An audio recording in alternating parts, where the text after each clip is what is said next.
Invino Sud Radio a le plaisir d'accueillir un nouvel invité, Christophe Bousquet, qui est le président de l'appellation La Clappe. Nous sommes dans le meilleur du Languedoc. Bonjour Christophe. Bonjour.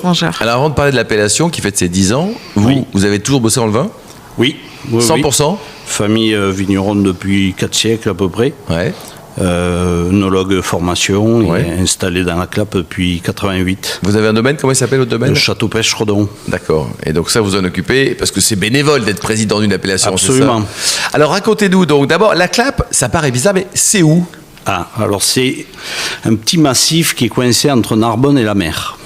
D'accord. C'est une ancienne île qui a été île jusqu'à l'époque romaine. Et par l'ensablement du littoral a été rattaché au continent. Parce qu'on dit, certains disent, notamment les gens du coin, que c'est beaucoup plus beau que la Toscane. C'est un massif classé et qui a été un des premiers sites classés de France après le Mont Blanc dans les années 73. Donc il y a essentiellement des domaines viticoles, il y a un seul village à l'intérieur et tout le reste c'est de la garrigue. Bon, allez, on salue également Gruissant qui est pas loin quand même, avec le maire Didier Clodognou, bien connu pour les amateurs de rugby, notamment vice-président également de la région Occitanie de mémoire. Exact. Christelle. Ça représente combien d'hectares aujourd'hui la Clappe ? La Clappe c'est 1 millier d'hectares en AOC. D'accord. Vous cultivez quel cépage ? Alors les cépages traditionnels du Languedoc, Syrah, Grenache, Mourvèdre, Cinsault, Carignan pour les rouges. Pour les blancs, on a une particularité, on cultive essentiellement le Bourboulin qui est un cépage obligatoire et majoritaire. Et ensuite tous les autres cépages blancs du Languedoc, la Clairette, le Picpoul, la Marsanne, la Roussanne. Il y a une dizaine. 10 cépages. Mais alors là, 10 ans de l'appellation, mais on fait du vin chez vous depuis super longtemps, là. Racontez-nous, Christophe.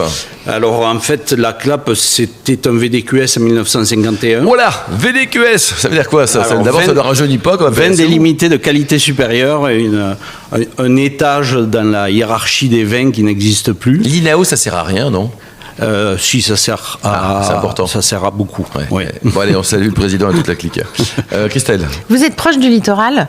Oui, bien sûr. Donc de la mer, vous êtes même le plus proche en fin de compte. Oui, le domaine le plus éloigné de la mer doit être à 4 km. Voilà. Alors, ça apporte quoi d'ailleurs, tiens, sur le vin ? Comment ? Sur le vin, quel impact que ça... L'impact, il est double. La mer a un impact sur le climat de la Clappe. On est le secteur le plus sec de France, mais en même temps, on a les embruns maritimes permanent. Et la deuxième chose, c'est qu'on retrouve quand même des accents maritimes dans les vins de la Clappe, particulièrement dans les blancs, mais y compris dans les rouges aussi un petit peu. Le côté un petit peu salin, le côté un petit peu iodé, quoi. Que vous retrouvez dans le Bourboulin, justement, c'est le cépage qui va le mieux au blanc, qui amène de la fraîcheur. Donc à l'aveugle, on peut trouver ça ? Oui, quelqu'un qui est initié ou qui a déjà dégusté avec Christelle, par exemple. Vous êtes combien de vignerons ou d'acteurs sur le... Alors actuellement, il y a une trentaine de domaines et 3 caves coopératives. D'accord, qui font 80% du volume, je suppose ? Non, c'est la particularité de la Clappe en Languedoc, c'est que les caves coopératives sont minoritaires dans l'appellation de la Clappe, puisque les caves coopératives représentent à peine 20% de la production. À peine 20% ? C'est rare, ça. Généralement, c'est plutôt l'inverse. Christelle ? Et vous faites aussi, je crois, des initiatives collectives autour de la gestion de l'eau, des couverts végétaux Oui, j'ai voulu... On est très impacté par l'évolution climatique, et il y a 10 ans, j'ai lancé un groupe de travail au niveau de l'appellation pour travailler un peu sur l'avenir de la viticulture sur un climat comme le nôtre, qui est aujourd'hui sensiblement proche du sud d'Espagne ou au sud de Sicile. Et donc on a travaillé beaucoup sur les alternatives à l'eau, parce qu'il n'y a pas d'eau, il n'y a pas de rivière.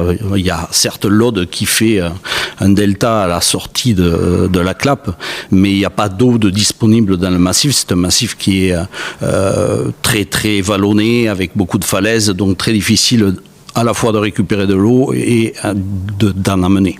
Vous avez peur d'en manquer ? Oui, donc la solution c'est quoi ? Parce que c'est bien de créer un groupe de travail qui réfléchit, mais il a accouché de quelque chose ? Alors il a accouché d'un certain nombre de solutions annexes qui ne sont pas miraculeuses, mais qui permettent de perdurer. Essayer de stocker beaucoup mieux l'eau dans les sols, par des couverts végétaux hivernaux et au printemps. Bon, après, vu la sécheresse de la Clappe, l'herbe ne perdure pas au-delà du mois de mai. On a travaillé sur l'implantation de nouveaux cépages, donc on est allé chercher et faire des implantations grâce à l'INAO, des cépages venant de Sicile, de Grèce. Vous les testez actuellement ? Oui. Et alors, ça donne quoi ? Pour l'instant, les résultats sont pas mal.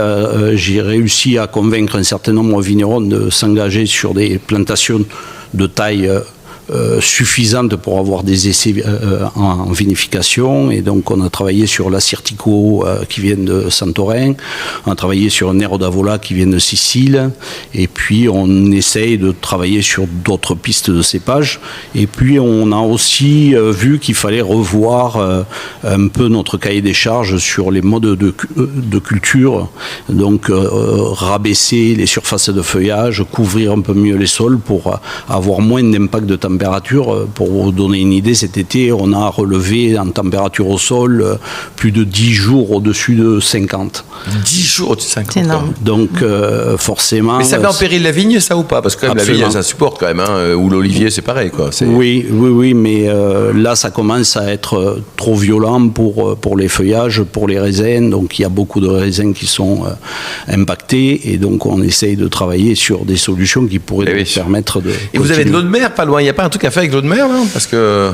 si on voulait dessaler l'eau de mer pour arroser les vignes, il faudrait monter une très très grosse usine, quoi. Oui, ça coûte très cher, quoi. Voilà. Bon, en tout cas, c'est un vrai souci. Christelle ? Je dis, c'est vrai que ça existe dans certaines îles qui ont besoin d'avoir de l'eau, ça se fait. Dans mais les Canaries, Barcelone, bien sûr. beaucoup.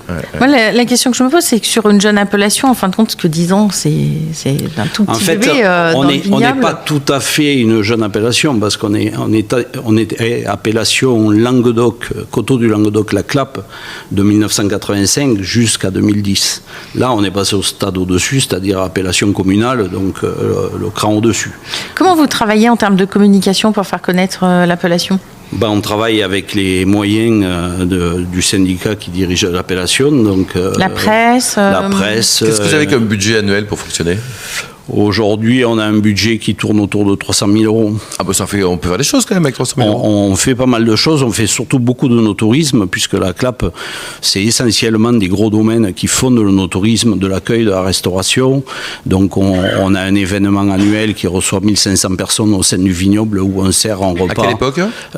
Troisième dimanche de mai. Ah bah génial ça. C'est un événement qui se fait sur un domaine chaque année différent. Vous changez quoi. Voilà, on change. Et on sert un repas de 6 plats à travers la garrigue avec la totalité des vins de la Clappe à disposition des visiteurs. C'est super, ça faudra qu'on en parle. Là. On va vous inviter 3 semaines avant. Là. Il y a du monde, il y a combien de personnes qui viennent chaque année à votre dîner ? Entre 1300 et 1500 personnes on reçoit. Bon, et pour terminer quand même, les vins de la Clappe offrent à aujourd'hui en tout cas un super rapport qualité-prix. Non, de toute façon, on ne pouvait pas dire non. Hein. Non, je pense qu'on a un bon rapport qualité-prix. Ça va de combien tout producteur La fourchette aujourd'hui, elle va on va dire de 8 à 50. Voilà. Ah oui, donc c'est une grande fourchette, quoi. Oui, c'est une grande fourchette. Il y a différentes valorisations et puis certains domaines ont des velléités plus grandes que d'autres. Merci en tout cas beaucoup, Christophe Bousquet. On vous invitera pour les 11 ans, les 12 ans, les 13 ans. Avec Merci plaisir. Également à vous, Christelle Tarret, ainsi que Christine Sorel et les millions d'amateurs de vin qui nous écoutent chaque week-end. Un clin d'œil à Emma qui a préparé cette émission très bien, ainsi qu'à l'ensemble de l'équipe technique. Fin de ce numéro d'Invino Sud Radio.